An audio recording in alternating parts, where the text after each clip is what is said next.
He titulado a esta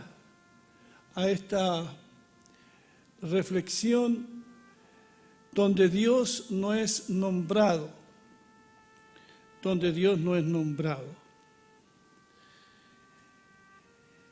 En el mes que estamos celebrando la Biblia, hablaré de un libro que está relacionado con Irán, porque los iraníes son persas en su origen.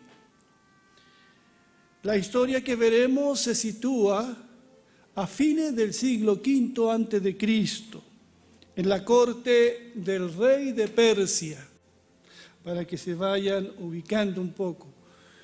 Hablaremos del libro de Esther, de una parte del libro de Esther. Este libro es un libro muy particular, muy especial. Algunos, tanto cristianos como judíos, piensan todavía que el libro de Esther no debería estar en la Biblia, que no merece estar en la Biblia, porque no tiene mucho que aportar. Incluso Martín Lutero dijo que ojalá no hubiese existido este libro, porque es demasiado judaizante y contiene muchas prácticas que son paganas. Pero el Espíritu Santo ha permitido que este libro sea parte de nuestras Biblias. Se describe al libro de Esther como una especie de historia dramatizada o algo parecido, lo que hoy llamaríamos una novela histórica. ¿Les gustan las novelas a ustedes? ¿Sí? Las novelas turcas son famosas ahora. Lean el libro de Esther porque tiene de todo, intriga, drama. Es mejor que una novela turca.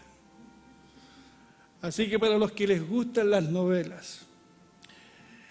Es el único libro que no se menciona en los documentos de Qumrán descubiertos en 1947, allí cerca del Mar Muerto.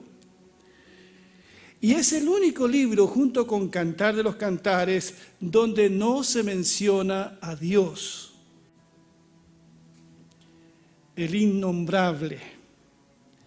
Esther tiene 10 capítulos y en ninguno se menciona a Dios. No lo busque ahora por si acaso. Algunos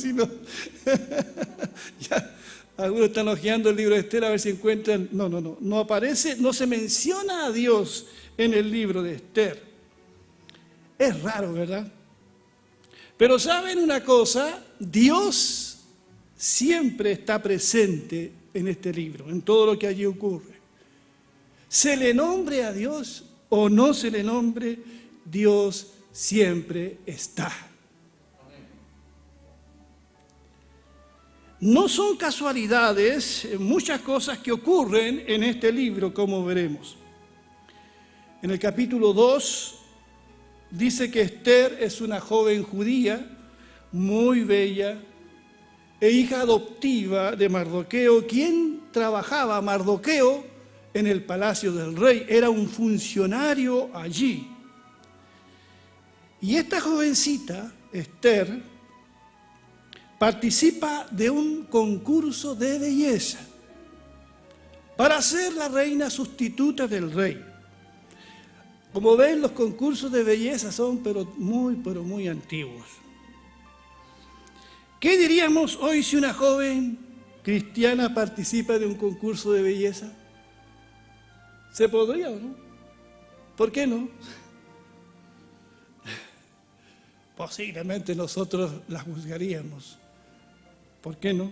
Son muchas las jóvenes entonces del reino de Persia que participan de este concurso. Son 120 provincias, es un imperio muy grande.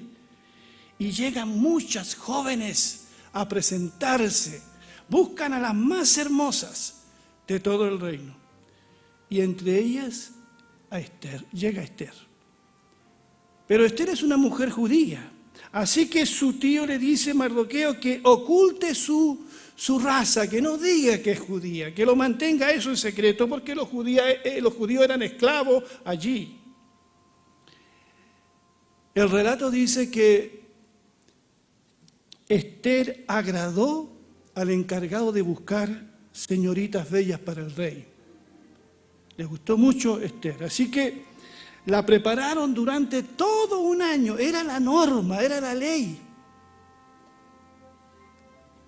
Las preparaban todo un año, los mejores perfumes para presentarse ante el rey. ¿Y saben qué? Ustedes conocen el relato, Esther gana el concurso. Cuando el rey Asuero ve a Esther, quedó pero prendido, enamorado de ella, inmediatamente. Como cuando Daniel vio a Noemí, algo así. ¿Ya?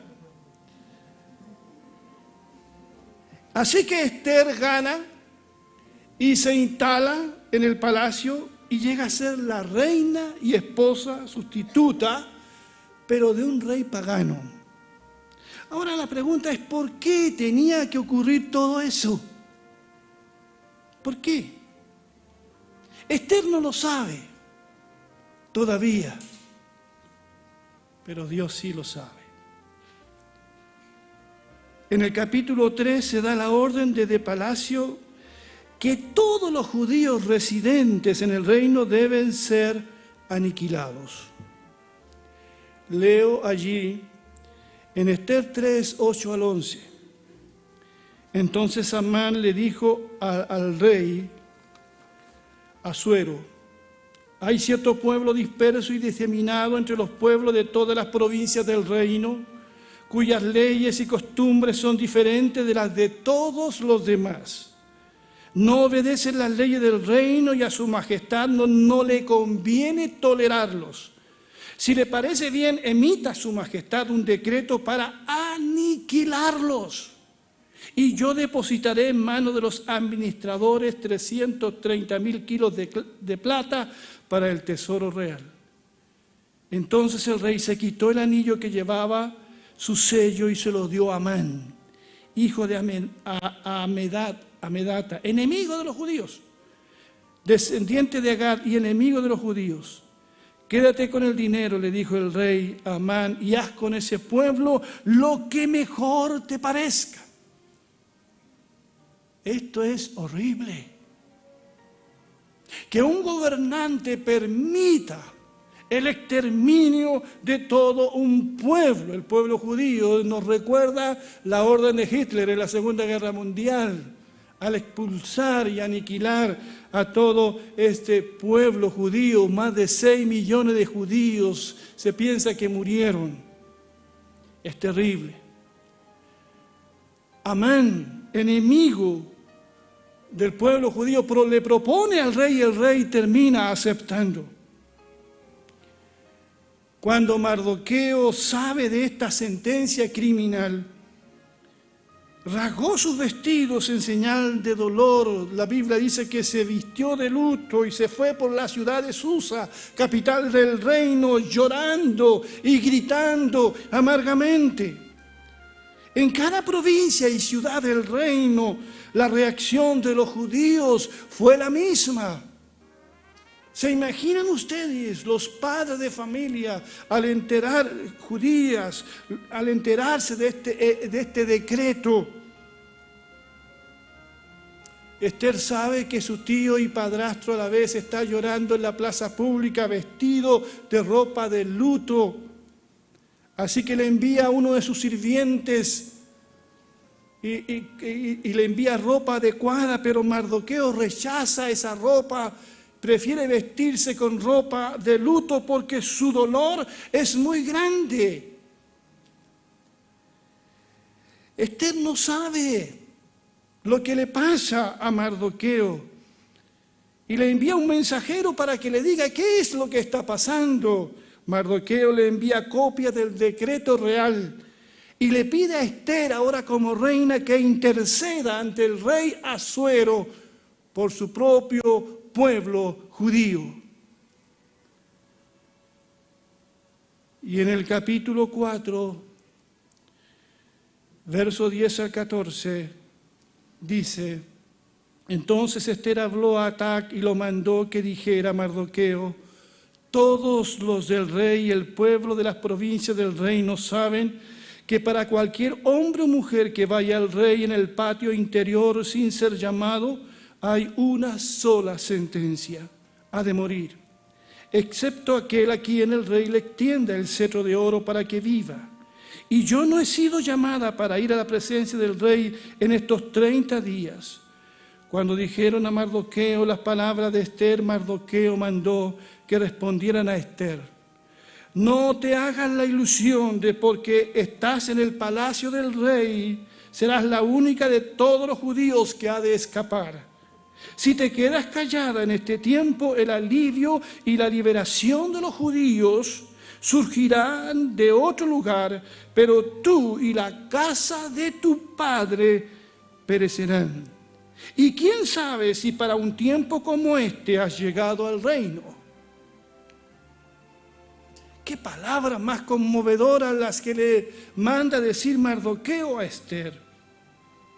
Entre otras cosas, le quiere decir a Ester: yo sé por qué has llegado a ese puesto que tienes ahora. Ahora lo veo con claridad. Te convertiste en reina, no porque fuiste la más bella, sino porque hay un propósito de Dios. Es para que ahora, en la posición en la que te encuentras, puedas interceder por tu pueblo y salvar a los oprimidos. Esto debieran entenderlos todos aquellos que tienen puesto de autoridad en nuestro país y en el mundo. Dios los puso allí para proteger, para hacer justicia. Así que le dice Ester: esto no es producto del azar. Aquí hay un propósito de Dios para ti.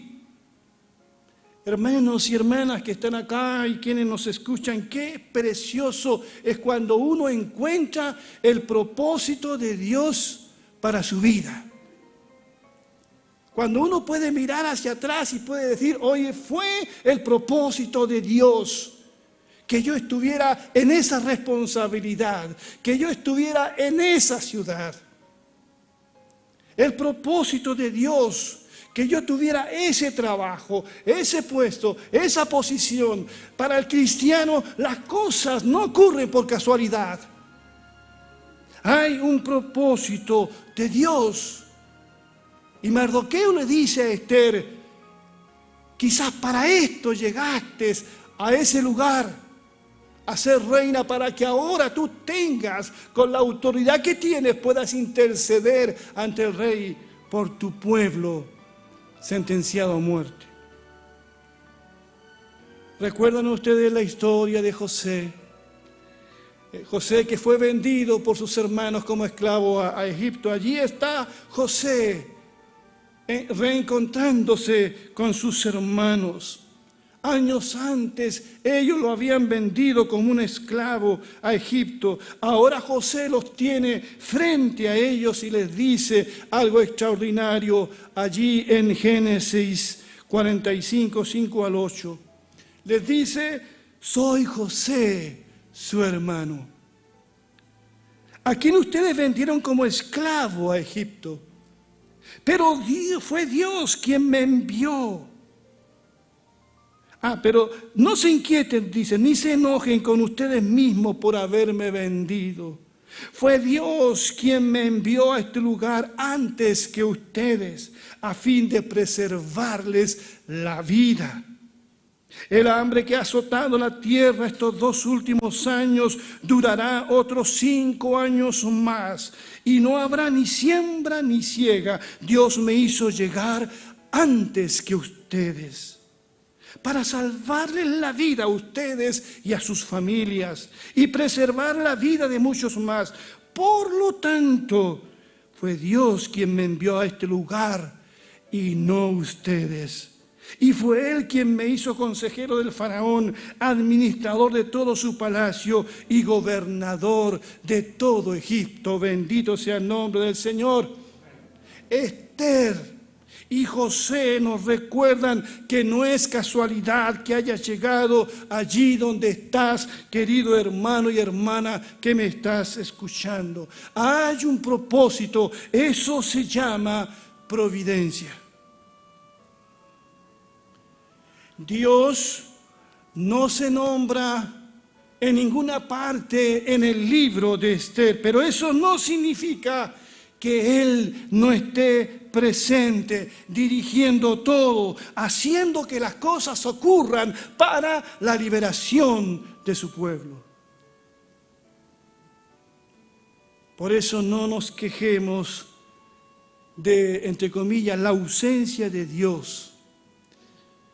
Dios está aún en lugares donde no se le menciona, donde no es invocado su nombre, donde no es invitado. Dios está presente. Pero son a esos lugares donde tenemos que ir nosotros para hacer conocido el nombre de Dios, la salvación de nuestro gran Dios. Estoy muy feliz por los proyectos misioneros de la Alianza, proyectos que esta iglesia está apoyando con su promesa de fe. Estamos poniendo misioneros allí donde Dios no es nombrado, donde ni siquiera conocen la palabra Jesús, invocan otras cosas. Ese es el desafío también de todos nosotros, llevar a Dios, llevar a Cristo allí donde no se menciona su nombre. Amén, hermanos. Yo pensaba en esto. Muchos hermanos y hermanas de aquí, de los que están aquí, de los que están escuchando, salen a trabajar a lugares donde Dios no es mencionado para nada. Y a veces salen a trabajar en un ambiente laboral difícil, donde no se permite orar, donde no se permite mencionar a Dios, rodeado de personas que no conocen al Señor. Hermano, hermana, debes tomar esto como un ministerio, como un desafío. Qué tremendo potencial tenemos en los hermanos y hermanas que se relacionan con el mundo día a día.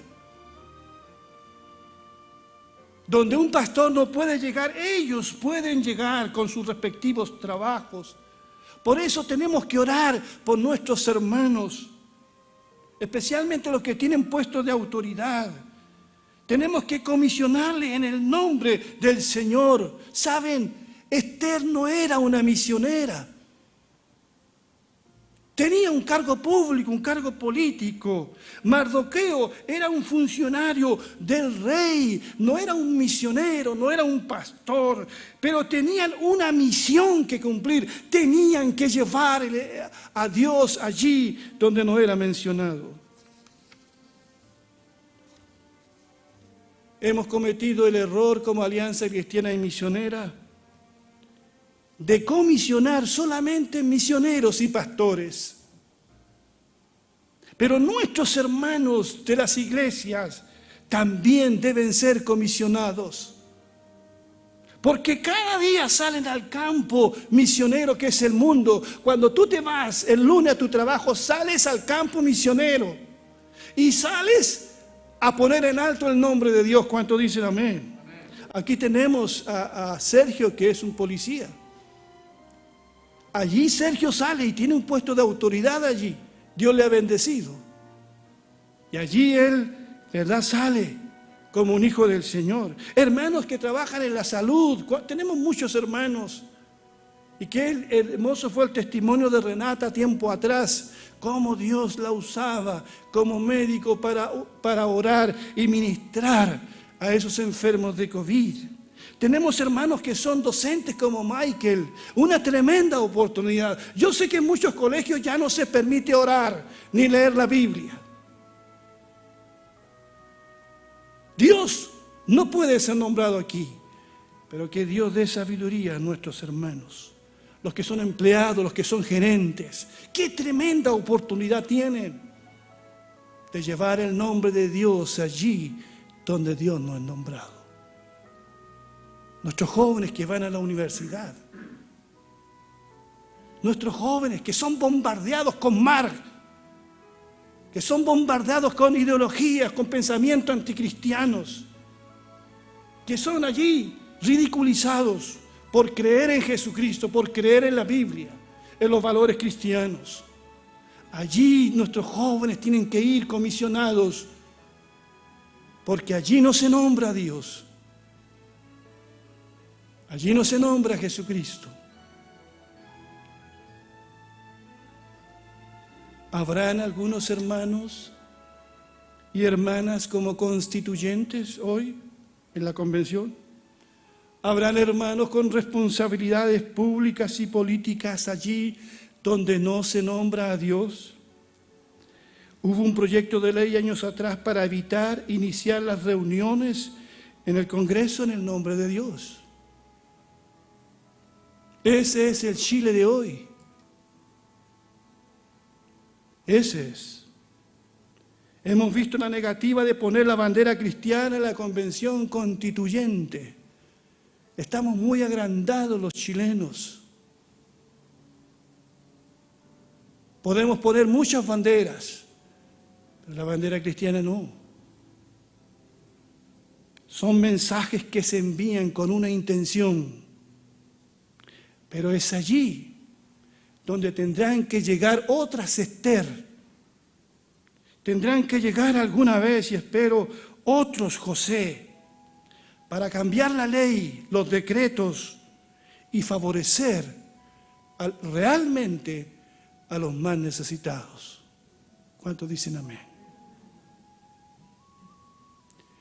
Dios nos llama a todos a cumplir una tarea. Y saben, hermanos, si no la hacemos nosotros, otros lo harán. Porque eso fue lo que le dijo Mardoqueo a Esther. Si tú no lo haces, de otra parte, dijo, de otra parte vendrá liberación. Esa es mi confianza.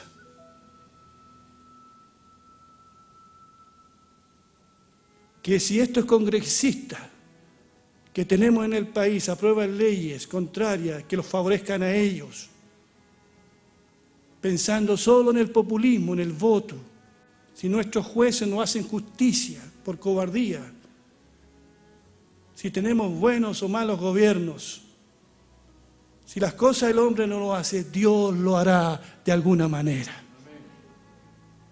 Esa es mi oración, ese es mi anhelo. Qué tremenda responsabilidad tienen aquellos que están en puestos de poder.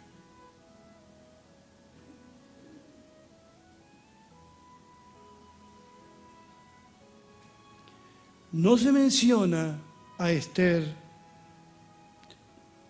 a Dios, perdón, en el libro de Esther, pero se ve la mano de Dios detrás de todas las cosas. Y también lo hemos visto en la vida de cada uno de nosotros. Vemos también en este libro la soberanía de Dios. ¿O todo lo que pasa en ese libro son coincidencias? Déjeme hacer un pequeño resumen. Qué afortunados fueron los judíos de que Esther fuera tan atractiva para ser escogida reina. ¿Fue fortuna? Qué afortunados fueron los judíos de que el rey la hubiera visto sin la necesidad de llamarla a su presencia. ¿Fortuna, azar? Qué afortunados fueron de que Mardoqueo se enterara de los planes de asesinato del rey y de que en las crónicas reales apareciera escrito un informe de Mardoqueo sobre esos planes. Qué suerte para los judíos de que el rey no pudiera dormir una noche y solicitó que le leyeran algo, y justo le traen el diario, diríamos hoy, y allí aparece la noticia que le refresca la memoria cómo Mardoqueo había descubierto una trama contra el rey. Y el rey pregunta, ¿a Mardoqueo se le premió por esto? No, le dijeron, no se le ha premiado. casualidad todo eso. Es la mano de Dios. Aún allí donde Dios no es mencionado siquiera.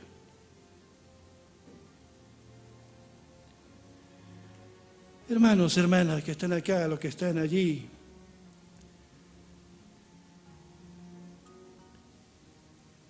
¿dónde Dios te ha enviado a ti? ¿Dónde Dios me ha enviado para yo ser una Esther, un Mardoqueo, jugármela? Esther dijo, y si perezco, que perezca, pero me la voy a jugar. ¿Se imaginan los hermanos que alcanzan puestos de gerencia? La tremenda oportunidad que tienen. Aquellos que pueden optar a cargos públicos o aquellos que trabajan con personas. En cualquier trabajo que tú tengas. O allí donde el ambiente es tan difícil y tan complicado. Pero es allí donde Dios nos llama. Y ojalá podamos decir todos nosotros acá, heme aquí, Señor, envíame a mí. Amén. Vamos a ponernos de pie, por favor.